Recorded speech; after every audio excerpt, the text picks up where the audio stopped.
A very good morning, dear listeners of class 12th. So, children, today in this lecture of English, we would do our fourth poem, that is A Thing of Beauty. So, children, A Thing of Beauty is one of the masterpieces written by the romantic poet John Keats. John Keats, he was actually trained to become a surgeon, right? He was actually trained to become a surgeon. But as per the realization of his skills, he decided to devote his talent, he decided to devote his time wholly solely to poetry, right? So, Keats is one of those poets who used to write in deep romantic tone, right? The following poem, A Thing of Beauty, was not actually written as an individual piece of writing by John Keats. And this poem is actually an excerpt from, that is, apart from the poem, a longer poem, in fact, I would say, Endymion, a poetic romance, right? Endymion is the actual title of the poem.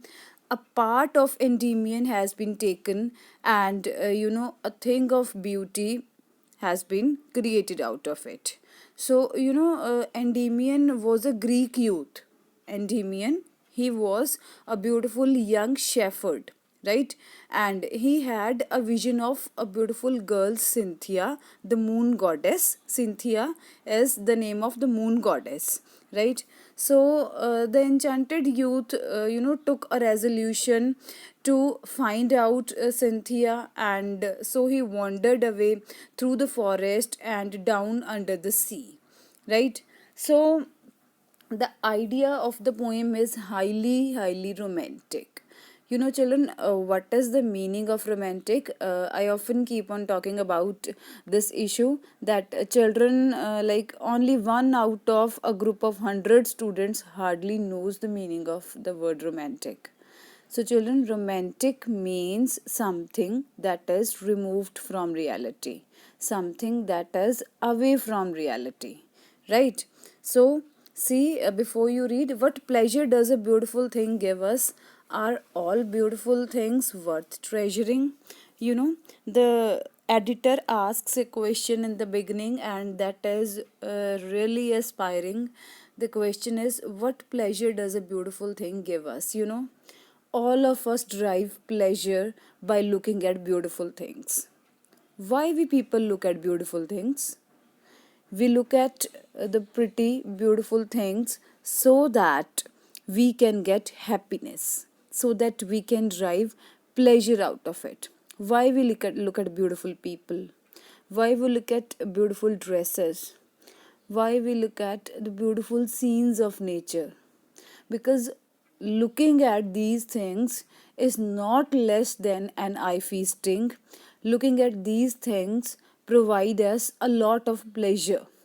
It fulfills our soul, right?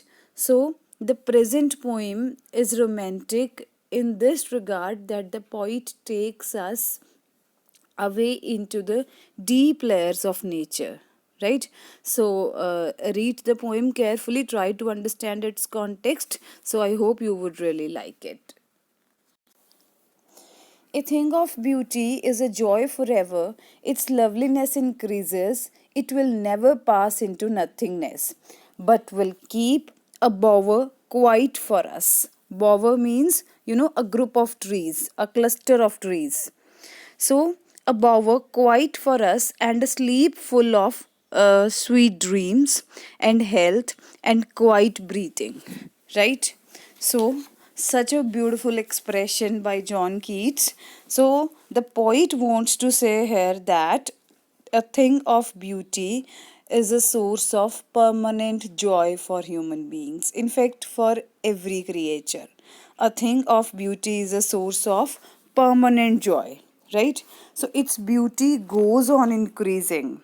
It will never fade and pass into nothingness. The poet says it will never pass into nothingness, means it will never go away. Children, the poet is not talking of the transitory, or you may say the temporary things. He is talking of those beauties of nature which always remain amongst us, right? So he says its beauty goes on increasing with the passage of time, and it will never fade and pass into nothingness. It means it will never come to an end. You know what he means? Whenever we see a beautiful sight, suppose we did visit Himachal, we did visit some valleys in the past year, right? In the past years we did visit those beautiful places. So deep in the traces of our mind, I truly believe that deep in the depths of our mind, in the layers of our mind, we still remember our journeys, we still remember those beautiful sceneries, and they have become an integral part of our sweet memories. Like, we many a time used to remember those things whichever gave us happiness even in the past, right? So that's what the poet wants to say, that if soever we have undertaken any journey in the past, any journey to a beautiful place in the past, so its memory would become permanent on our mind, right? We would be able to derive happiness out of it even when the thing is not in sight. When human beings see beautiful creatures, they do not get momentary happiness. When we see somebody, when we see someone beautiful, extremely beautiful, we look at that person, we feel attracted, we get pleasure by looking at that person. Secondly, the thing is that we are also able to derive happiness out of that memory, right? We are also able to derive happiness out of that memory even when that particular person has gone, even when that particular person is out of sight. So this is what the poet wants to express, right? So in the next lines he says that but it will keep a bower quiet for us. Bower, a group of trees. So a bower is a peaceful and a very pleasant place. It means in the shade of a tree, right? So it means that a thing of beauty has been compared to the shade of a tree. Children, of what time the poet is talking of? The poet is talking of those times when people were not having these luxuries of air conditioners and air coolers, right? So he is talking of the time when only the basic amenities of life were there for the survival of human beings.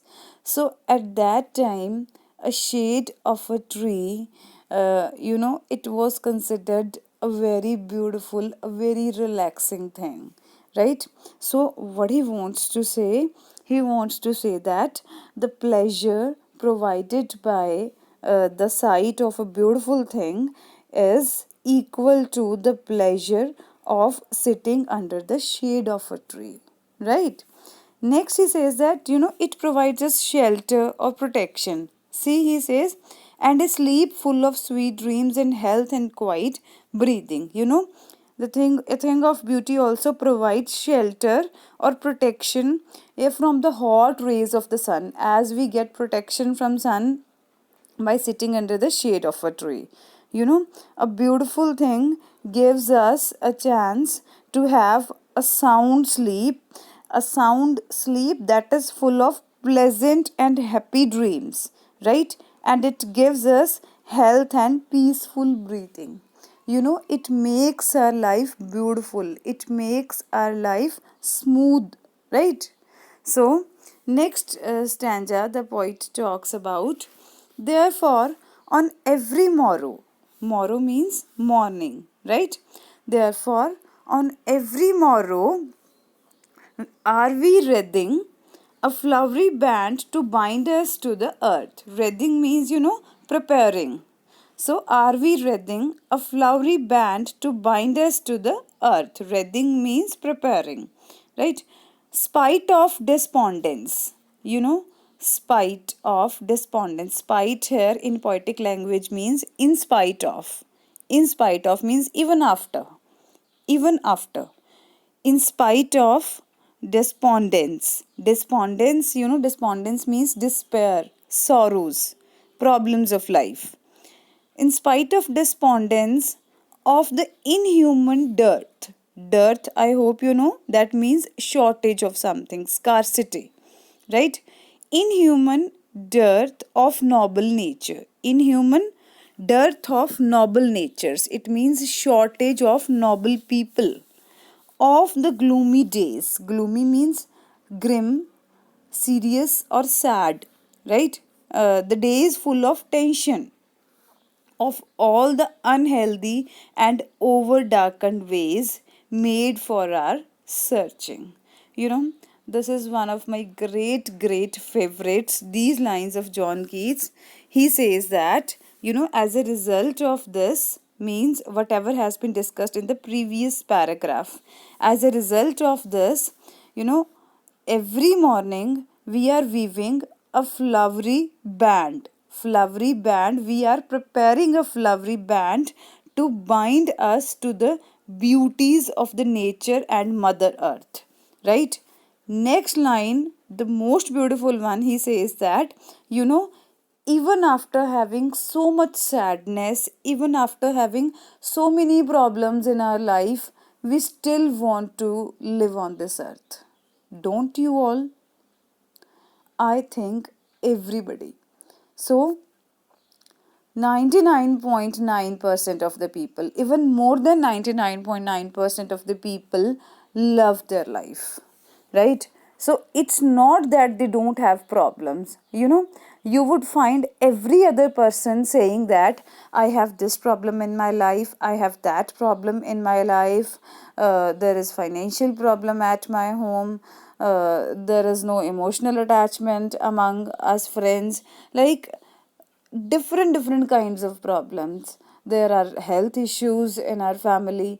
So you would listen different issues from various people. But the poet John Keats here says that, like, this earth is so beautiful, you know we automatically get attached to it. We are actually preparing a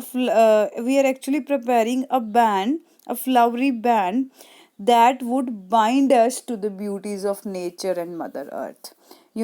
The poet says that even after so many problems, even after so much of despair, this life is worth living. People love their life. People celebrate this life. And why they do so? The answer is just in front of you, because this earth is beautiful. Because the life offers a variety of beautiful things. Right? So, in the same paragraph, he talks of spite of despondence of the inhuman dearth of noble nature. He means that even after there are a lot of worries, the people here are inhuman. It means they don't behave like humans. They have animal like behavior.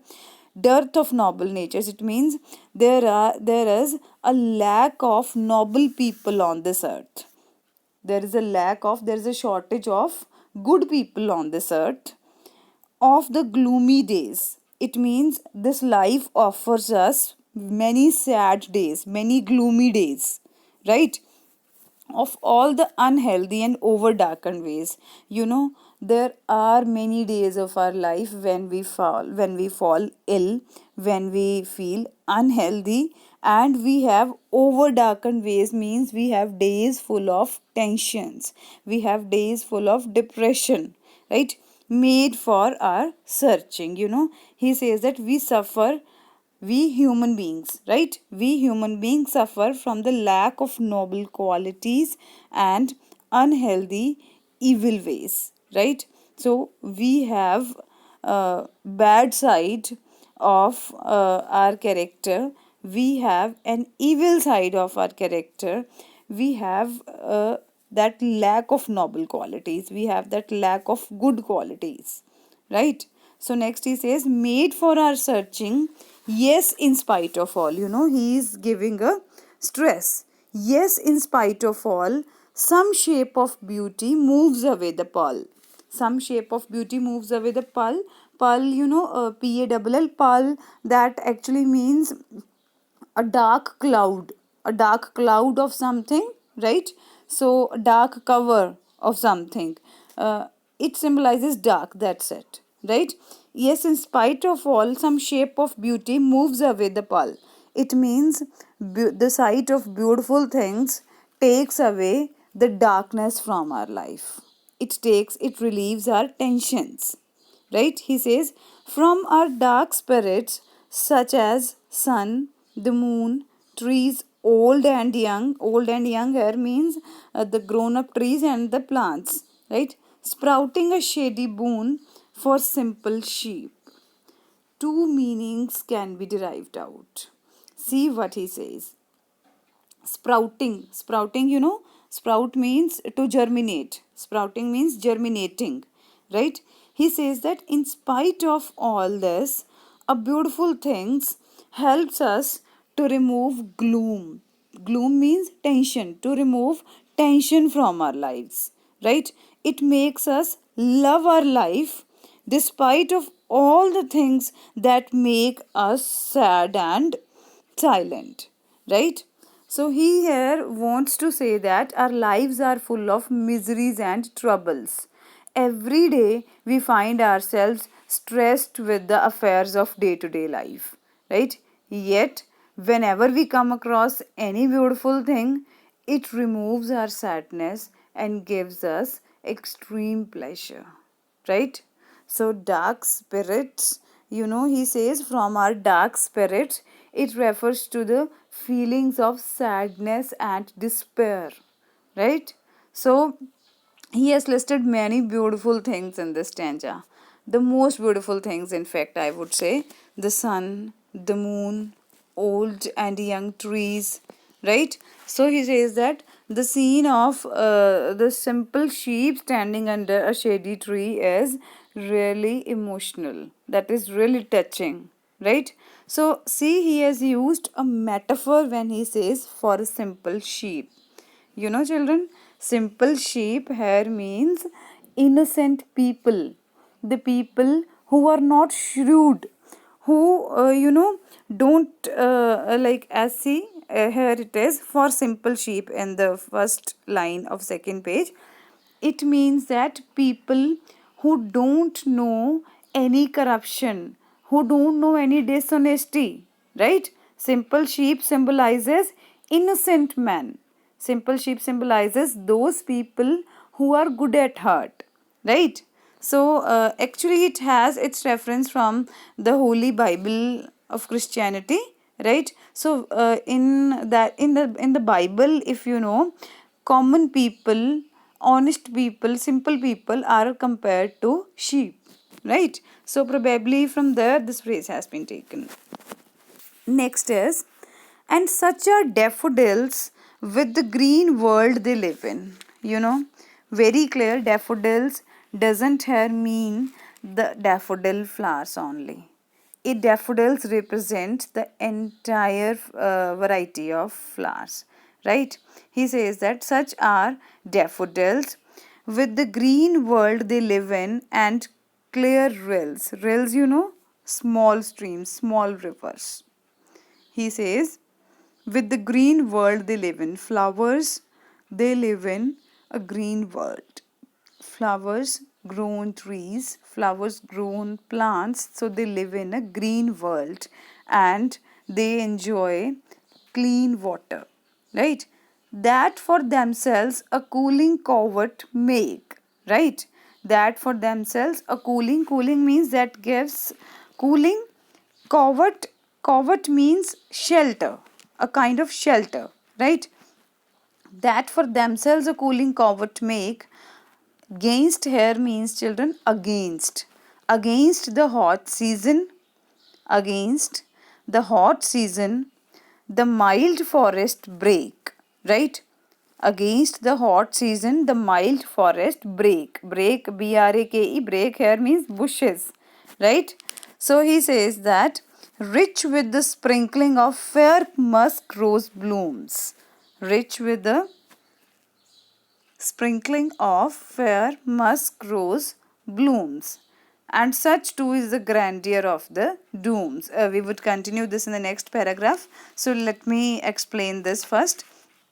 He says that all the natural bodies, the sun, the moon, trees that are young and old, right?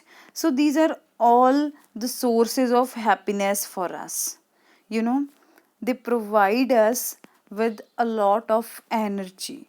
The trees, the trees sprout and spread their branches.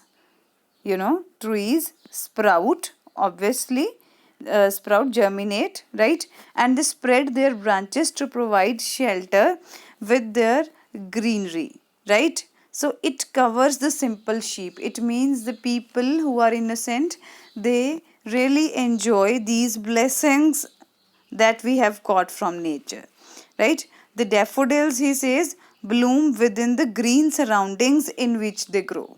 The daffodils means all kinds of flowers.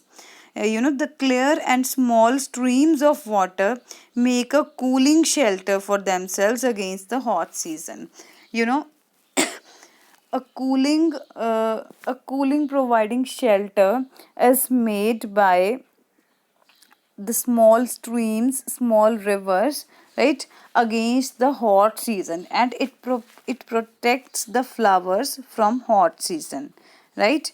So he says rich with the sprinkling of fair musk rose blooms. He says that a thick mass of ferns, it looks grand, it looks wonderful with the beautiful musk roses blooms, flowers, beautiful musk roses, right?